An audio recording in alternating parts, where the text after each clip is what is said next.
बच्चों, देखिए बच्चों, हम लोग अभी तक पढ़ रहे थे। सबसे पहले मैंने आपको पढ़ाया था कि मेंडल के नियमों के बारे में जानकारी दी थी। उसके बाद मैं लेके चल रही हूँ आपको कि कुछ ऐसे हैं, जो कुछ ऐसे पॉइंट्स लेके चल रही हूँ मेंडलवाद के विचलन से, जो मेंडलवाद से जो विचलन शो करते हैं। उस श्रेणी में हमने सबसे पहले पढ़ा था अपूर्ण प्रभाविता, धन सेकंड पढ़ा था आपके सह प्रभाविता, तीसरा अपन ने पढ़ा था मल्टीपल एलील या बहुविकल्पी एलील, और अब आज चौथा पॉइंट जो मेरा है उस पे आज मैं चर्चा करूंगी, और वो है घातक जीन या लीथल जीन जिसको कहा जाता है। तो ये सारी चीजें जो चारों पॉइंट मैंने आपको बताए, ये सब के सब जो है आपके मेंडलवाद से विचलन शो करते हैं, यानी मेंडलवाद को फॉलो नहीं करते हैं, मेंडलवाद से थोड़ा सा हट करके चलते हैं। देखिए कैसे।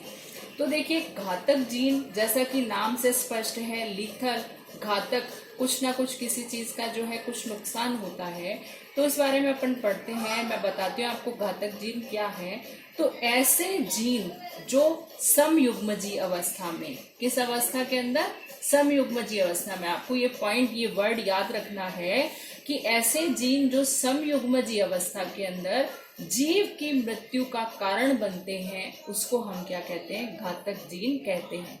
मतलब ये आपके एक ये पॉइंट आपको ध्यान रखने का है कि यहाँ पे जो कारण बनेगा मृत्यु का, तो वो जीव जो है कैसी अवस्था में होना चाहिए? समयुग्मजीय अवस्था में ही होना चाहिए, विषम युग्मजीय नहीं होगा। समयुग्मजीय जीव जो है वही अवस्था के अंदर जो है जीव की मृत्यु का कारण बनेगा, तो वो जो है क्या कहलाएगा? आपके घातक जीव। तो देखिए बच्चों, इसके बारे में जो है आपके पहले, सबसे पहले जो है मेंडलिज्म के बारे में जब कई वैज्ञानिक अपने काम कर रहे थे, उस समय जो आपके एक वैज्ञानिक हुए एल कुनोथ करके, उन्होंने 1905 के अंदर उन्होंने अपने जो प्रयोग किए वो चूहे की त्वचा के रंग के ऊपर किए।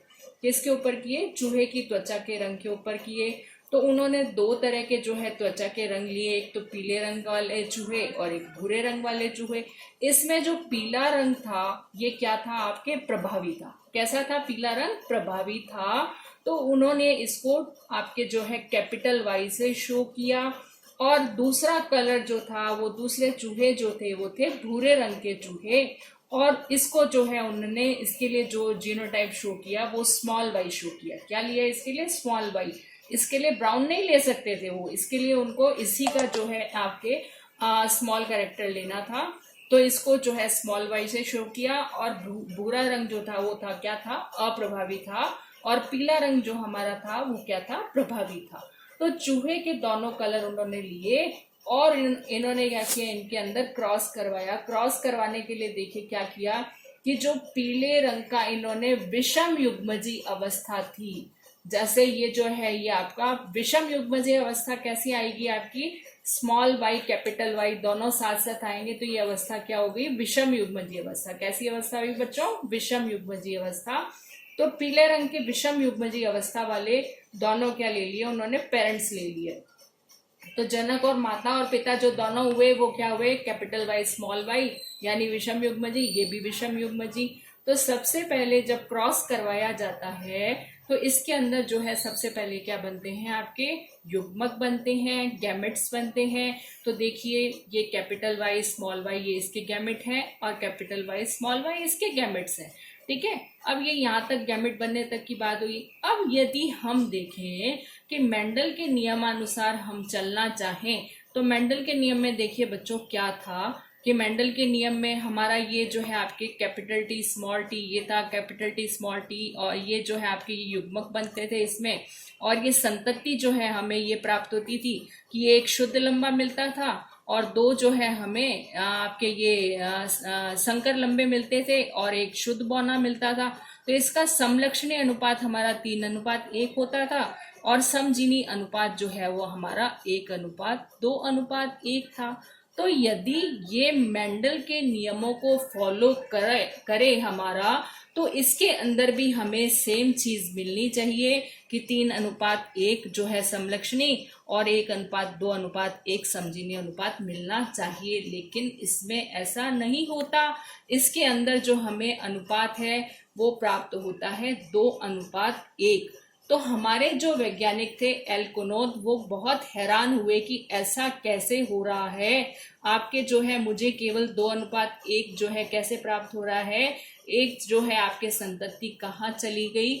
तो उन्होंने इस बात को जानने के लिए कई बार इन प्रयोगों को दोहराया, लेकिन वो नहीं जान पाए। फिर उनको जो है एक वैज्ञानिक आए लिटिल, जिन्होंने उनको ज्वाइन किया, जो उनके साथ मिलकर के प्रयोग करने लगे। तो कुनोत और लिटिल ने प्रयोग किए, तो दोनों वैज्ञानिकों ने साथ मिले और साथ मिलकर के इन्होंने प्रयोग किए, और फिर जो है लास्ट में जाकर के ये इस निष्कर्ष पे पहुंचे कि इसके अंदर जो है आपका ये कैपिटल वाई वाला जो है एक चूहा, ये समयुग्मजी वाला जो है, ये आपके भ्रूणावस्था के अंदर ही समाप्त हो जाता है, भ्रूणावस्था में ही इसकी मृत्यु हो जाती है।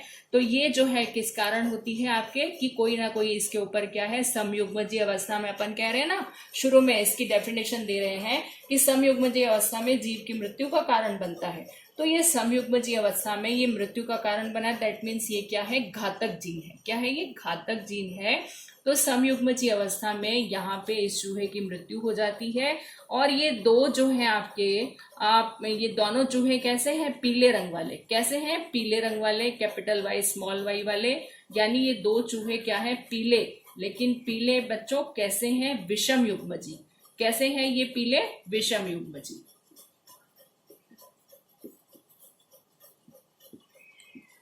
विषम युग्मजी रहेंगे, और समयुग्मजी जो हमारा है उसकी क्या हो गई है, मृत्यु हो गई है। और ये स्मॉल वाई जो है, ये क्या है आपका, भूरे रंग का चूहा है। कैसा है ये, भूरे रंग का चूहा है। तो इस तरह से जो अनुपात हमें प्राप्त होता है 2:1, यानी दो चूहे हमें पीले मिलते हैं, और पीले कैसे, विषम युग्मजी मिलते हैं, और एक जो है भूरा चूहा प्राप्त होता है। समयुग्मजी जो है चूहा, उसकी भ्रूणावस्था के अंदर ही मृत्यु हो जाती है। तो ये जो टॉपिक था मेरा, जो मैंने आज लिया, वो था आपका घातक जीन। अब इसके आगे जो अगला टॉपिक है वो मैं आपको पढ़ाऊंगी, बहुप्रभाविता। उसके बारे में मैं अपने नेक्स्ट लेसन में आपसे चर्चा करूंगी। धन्यवाद बच्चों।